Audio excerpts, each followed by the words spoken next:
Good morning, students. In this lecture, we are going to discuss about our next topic, that is Vogel hypothesis. So, what is meant by Vogel hypothesis? Who put the Vogel hypothesis? At about this topic, we all the concept we are going to clear about that. So, you know that we having the mRNA, which is transcribed from the our genetic material, that is DNA.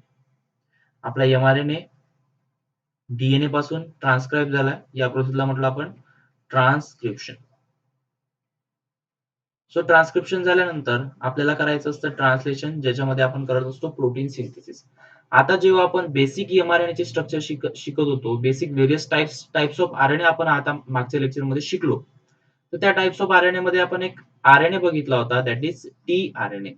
आता tRNA माहिती आहे तुम्हाला कुठे असतो? TRNA रिसेबल्स in the ribosome. So this is the ribosome which showing the grey colour. Grey colour मध्ये तुम्हाला ribosome दिसतंय, large sub unit दिसते रायबोझोमची. इथे एका साइडला रायबोझोमची स्मॉल सब युनिट तुम्हाला दिसते.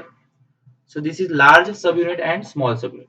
आता लार्ज सब युनिट मध्ये जो अमिनो ऍसिड जॉईन करतो एकमेकांना, जो कोड रीड करतो, कोड रीड करणारे कोणते टीआरएनए आहे? कोड रीड करणारे आरएनए कोणते आहेत रायबोझोम मध्ये प्रेझेंट असणारे? Transfer RNA, that is tRNA, which transfers the amino acid and reads the codes on the mRNA. आता ती कोड रीड करण्याची प्रॉपर्टी कोणत्याकडे असते? त्याच्याकडे एक अँटीकोडॉन लूप असतो. त्या अँटीकोडॉन लूप मध्ये व्हेरियस न्यूक्लिओटाइड्स त्यांच्याकडे असतात, आणि त्या न्यूक्लिओटाइडच्या कॉम्प्लिमेंटरी एमआरएनए वरती प्रेझेंट असणाऱ्या न्यूक्लिओटाइडच्या कॉम्प्लिमेंटरी अँटीकोडॉन्स चे टीआरएनए तिथे ऍड होतात. आणि हे टीआरएनए ऍड झाल्यानंतर आपल्याला काय होतं की तो tRNA specific amino acid read, specific nucleotide read करतो, आणि स्पेसिफिक न्यूक्लिओटाइड रीड झाल्यानंतर तिथे अमिनो ऍसिडचं तो ऍडिशन करत असतो on their amino acid terminus. Acceptor arm वरती अमिनो ऍसिड टर्मिनस वरती तो काय करतो? त्याचे स्पेसिफिक जो काही कोड असेल त्या कोडची रिसेंबल असणारे, त्या कोडशी रिलेटेड असणारे तो स्पेसिफिक जेनेटिक कोडच्या कोडला रीड करून तो अमिनो ऍसिड तिथे ऍड करत असतो. So this is all the concept about the tRNA. TRNA is a transfer RNA present in the ribosome. आता तुम्हाला माहिती आहे की टीआरएनए कडे एक अँटीकोडॉन लूप असतो. अँटीकोडॉन लूप कॉम्प्लिमेंटरी कशाचा असतो? Codon loop on the mRNA. So anticodon loop is a complementary to the codon loop on the mRNA. आता एमआरएनए वरती जेनेटिक कोडॉन असतात. आता तुम्हाला माहिती आहे की genetic codon is a triplet. मागे आपण मागच्या लेक्चर मध्ये शिकलो की जेनेटिक कोडॉन कसे असतात? ट्रिपलेट असतात. दे आर ट्राय न्यूक्लिओटाइड्स असतात. दे आर ट्राय न्यूक्लिओटाइड्स म्हणजे 3 न्यूक्लिओटाइड मिळून एक कोड आपल्याकडे तिथे तयार होत असतो. ठीक आहे, इथपर्यंत क्लिअर आहे. तर एमआरएनए वरती काय आपले ट्राय न्यूक्लिओटाइड आहे, आणि त्यांच्या कॉम्प्लिमेंटरी अँटीकोडॉन्स तिथे प्रेझेंट आहेत. टीआरएनए चे अँटीकोडॉन्स आहेत, जो की टीआरएनए काय करेल? तिथे अँटीकोडॉनला कोडॉनला रीड करेल त्याच्या अँटीकोडॉनच्या मदतीने. आता तुम्हाला माहिती आहे की ट्रिपलेट ट्राय न्यूक्लिओटाइड आहेत, म्हणजेच तिथे अँटीकोडॉन पण कसे लागतील? ट्राय न्यूक्लिओटाइड लागतील. मग त्या अँटीकोडॉन कोडॉनच्या कॉम्प्लिमेंटरी अँटीकोडॉन आपल्याला ऍड करायचे. म्हणजेच आपल्याला जर ऍडेनाइन असेल तर ऍडेनाइनच्या अँटीकोडॉन, ऍडेनाइनचा अँटीकोड कोणता असेल? ऍडेनाइनचा अँटीकोड असेल U, that is uracil. G चा अँटीकोड कोण असेल? C, that is cytosine. Guanine आणि सायटोसिन असे कोडॉन आणि अँटीकोडॉनची पेअरिंग हे आपली होत असतं. त्याच पद्धतीने इकडे सुद्धा यू चा अँटीकोडॉन ए, सी चा अँटीकोडॉन जी. तर इथे काय होतं की ग्लोबल हायपोथेसिसचं म्हणणं काय आहे? सुरुवातीचे जे 2 कोडॉन असतात ते एकमेकांच्या कॉम्प्लिमेंटरी प्रेझेंट असतात. आता तुम्हाला माहिती आहे की 1 amino acid can be coded by more than one codon. So this is a degeneracy property of codon. So this is the degeneracy of property of codon. म्हणजे एक कोडॉन आपल्याला एक amino acid can be coded by one codon, more than one codon. एकापेक्षा जास्त codon एका amino acid साठी असू शकतात. म्हणजे ऍलेनिन साठी एकापेक्षा जास्त कोडॉन असू शकतात. असे व्हेरियस प्रॉपर्टीज आपण स्टडी केल्या होत्या जेनेटिक कोडॉनच्या. त्यापैकी एक प्रॉपर्टी म्हणजे one amino acid can be coded by more than one codon. तर आता ही प्रॉपर्टी कशामुळे आली? तर ही प्रॉपर्टी आली आहे या टीआरएनएच्या प्रॉपर्टीमुळे. तर ही टीआरएनए ची प्रॉपर्टी कोणी दिली आपल्याला? ही टीआरएनए ची प्रॉपर्टी डिजेनरसी कोणी एक्सप्लेन केली? तर फ्रान्सिस क्रिक नावाच्या सायंटिस्टनी 1966 मध्ये ही आपल्याला प्रॉपर्टी सांगितली की first two nucleotide are perfect complementary with the codon. So first two basis of codons have precise pairing. पहिल्या दोन कोडॉनची जी असते ती पेअरिंग प्रेसाइज पेअरिंग असतं. सो इथे तुम्हाला दिसतंय की दिस इज टीआरएनए. आता हे सगळं तुम्ही इमॅजिन करा, this is present in the ribosome. This all condition present in the ribosome. So this is the mRNA. आता हा एमआरएनए आहे आपला. एमआरएनए वरचे बेसिस नायट्रोजन बेसिस तुम्हाला ते दिसते. एमआरएनए वरती प्रेझेंट असणाऱ्या कोडला आपण म्हणू कोडॉन आणि त्याच्या कॉम्प्लिमेंटरी जो टीआरएनए कडे कोड असेल त्याला म्हणू आपण अँटी कोडॉन, म्हणजे कोडॉनच्या अपोजिट असणार. सो इथे तुम्हाला दिसतंय कोडॉन. कोडॉन दिसतंय तुम्हाला यू सी सी किंवा U. So the first two position, पहिले जे दोन पोझिशनची कोडॉन किंवा अँटी कोडॉन पेअर दिसत आहे तुम्हाला, दे हॅव्हिंग प्रेसाइज पेअरिंग. ते एकमेकांसोबत प्रेसाइज आहे. ए सोबत यू आहे, जी सोबत सी आहे. पण थर्ड जी पोझिशन आहे त्या थर्ड पोझिशनला म्हणतात वोबल पोझिशन. वोबलचा अर्थ होतो मराठीमध्ये अस्थिर. आता ती थर्ड पोझिशन अस्थिर आहे म्हणजे कशा पद्धतीची अस्थिर आहे? तर तिथे परफेक्ट कॉम्प्लिमेंटरी परफेक्ट पेअरिंग तिथे होईलच असं कंपल्सरी नाहीये. म्हणजे इथे जीच्या जागी दुसरा पण असू शकतो, जीच्या जागी सी पण असू शकतो, सीच्या जागी ए पण असू शकतो. So this third position is not a perfect. There having something different nucleotide or different nitrogen basis on it. कसं? तर अशा पद्धतीने तिथे दिसते तुम्हाला. So this is normal pairing. जर नॉर्मल कंडिशन मध्ये बघितलं तर जीच्या कॉम्प्लिमेंटरी सी, एच्या कॉम्प्लिमेंटरी यू आणि जीच्या कॉम्प्लिमेंटरी सी. पण वोबल हायपोथेसिसचं म्हणणं काय आहे की थर्ड पोझिशनचा जो नायट्रोजन बेसिस आहे, थर्ड पोझिशनचा जो कोडॉन आहे, तो थर्ड पोझिशनचा कोडॉन हा वोबल पेअरिंग दाखवतो. वोबल पेअरिंग दाखवतो म्हणजेच काय दाखवतो? तो एक अस्थिर त्यांची पेअरिंग दाखवतो. म्हणजे त्यांच्याकडे एक अस्थिरता असते.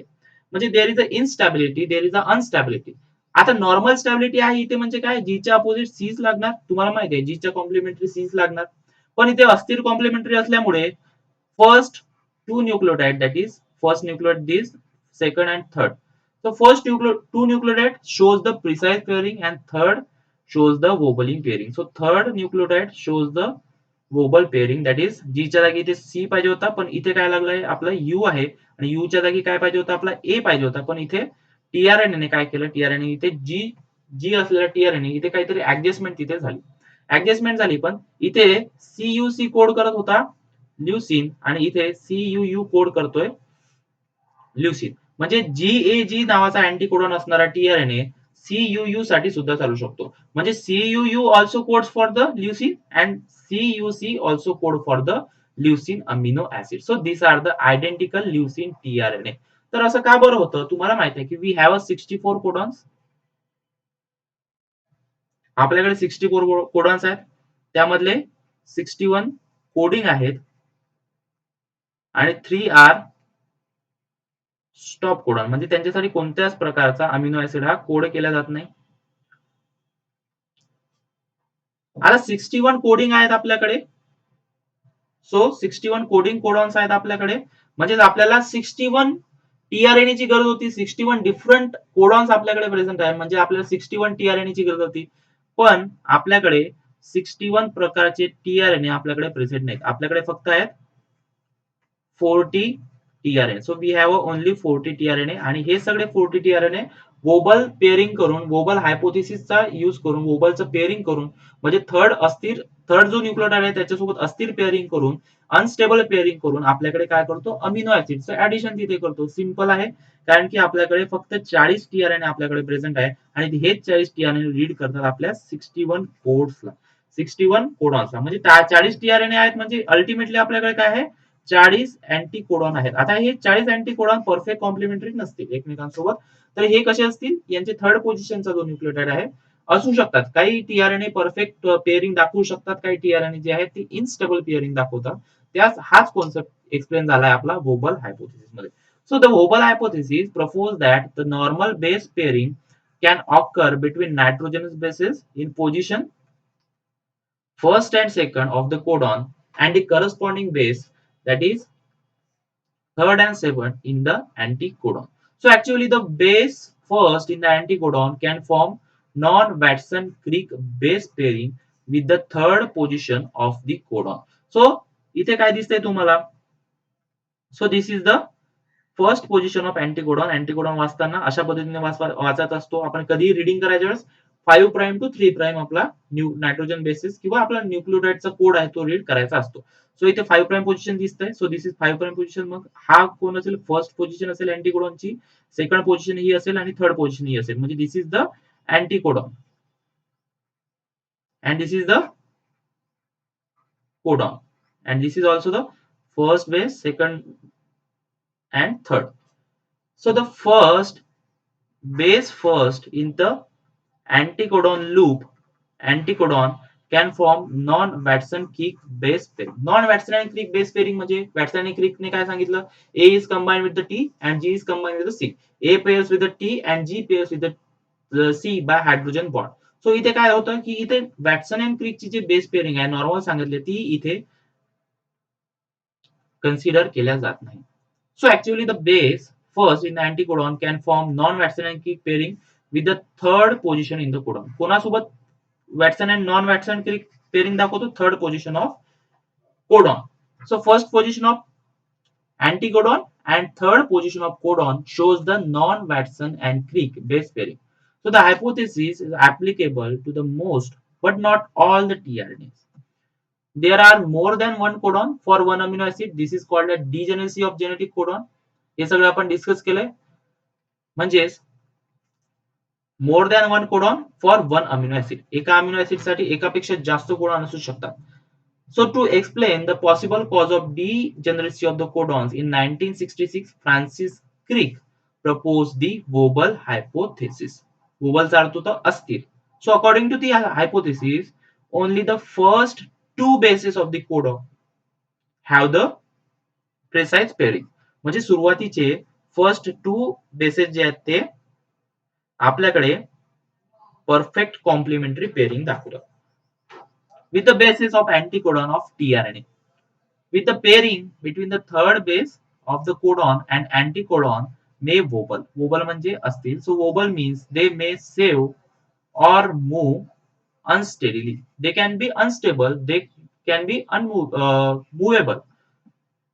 So the phenomena permits that a single tRNA to recognize more than one codon. म्हणजे त्याचा अर्थ काय होतो? सिंगल टीआरएनए जो आहे तो आपला एकापेक्षा जास्त कोडॉनला रीड करू शकतो कारण की थर्ड पोझिशन वरती परफेक्ट कॉम्प्लिमेंटरी गरजेची नसते. तिथे non Watson and Crick pairing आपली चालू शकते. म्हणजे अल्टिमेटली दोन न्यूक्लियोटाइड जर सेम असले म्हणजे अल्टिमेटली त्या कोडॉन मध्ये सुद्धा दोन न्यूक्लियोटाइड आपल्याला सेम लागेल. तिथे परफेक्ट कॉम्प्लिमेंटरी लागेल. पण थर्ड न्यूक्लियोटाइड आपण व्हॅरी करू शकतो. So therefore almost there are 61 codons for the amino acid. The number of tRNA is far less, around 40.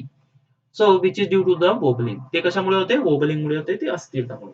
So this is the first position of anticodon and third position of codon shows the wobble pairing that shows the unstable pairing.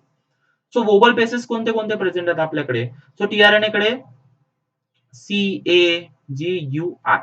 So इथे एक तुम्हाला नवीन base दिसत असेल I. So what is I? I is a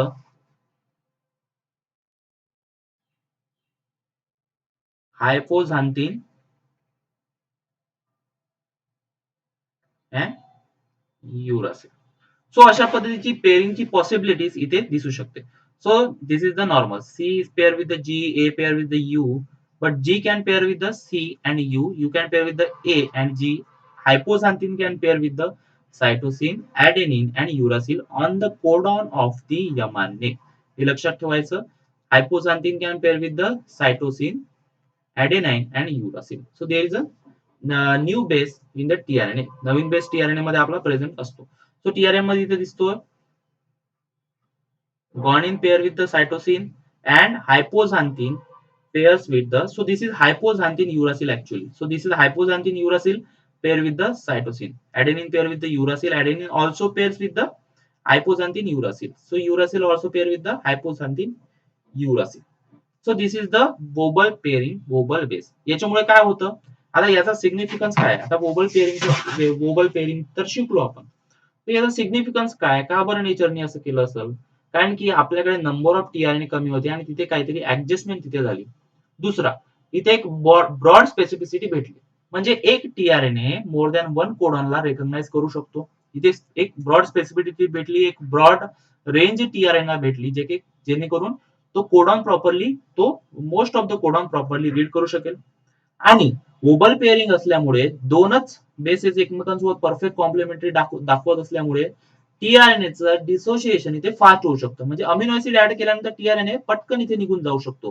कारण की जर इथे तुम्हाला 3 न्यूक्लियोटाइड एकमेकांसोबत पेअरिंग करताना दिसले आणि एका ठिकाणी 2च न्यूक्लियोटाइड एकमेकांसोबत पेअर करताय आणि तिसरा कच्चा पक्का पेअर करताय, तर तोडायला कोणता इझी जाईल तुम्हाला? तोडायला इझी हा जाईल. म्हणजे या दोघांचं बॉन्डिंग आपण इझिली ब्रेक करू शकतो. पण तेच जर तिन्ही न्यूक्लियोटाइड जर परफेक्ट कॉम्प्लिमेंटरी दाखवत असले, तर यांना डिसोशिएट करण्यासाठी आपल्याला थोडी जास्त एनर्जी लागेल, थोडा जास्त वेळ लागेल. म्हणजे डिसोसिएशन इथे फास्ट होऊ शकतो. So this is the advantage of the wobble hypothesis. आजच्या लेक्चरमध्ये आपण इथेच थांबूया. पुढच्या लेक्चरला आपण ऍक्च्युअल ट्रान्सलेशनची process, synthesis of tRNA, synthesis of and charging of tRNA, charging म्हणजे अमिनो ऍसिड टीआरएनए वरती कसा ऍड केला जातो ते आपण डिस्कस करूया. आणि ऍक्च्युअल ट्रान्सलेशनची जी प्रोसेस आहे ते नेक्स्ट लेक्चर मध्ये आपण डिस्कस करूया. व्हिडिओ सगळ्यांनी बघायचा आहे, सगळ्यांनी हँड रिटन नोट्स काढायचे आहे आणि सगळ्यांनी मला पाठवायचे नोट्स झाल्यानंतर, जेणेकरून मला समजेल की तुम्ही सगळ्यांनी लेक्चर बघितलं. ओके, तर भेटूया आपण पुढच्या लेक्चरला.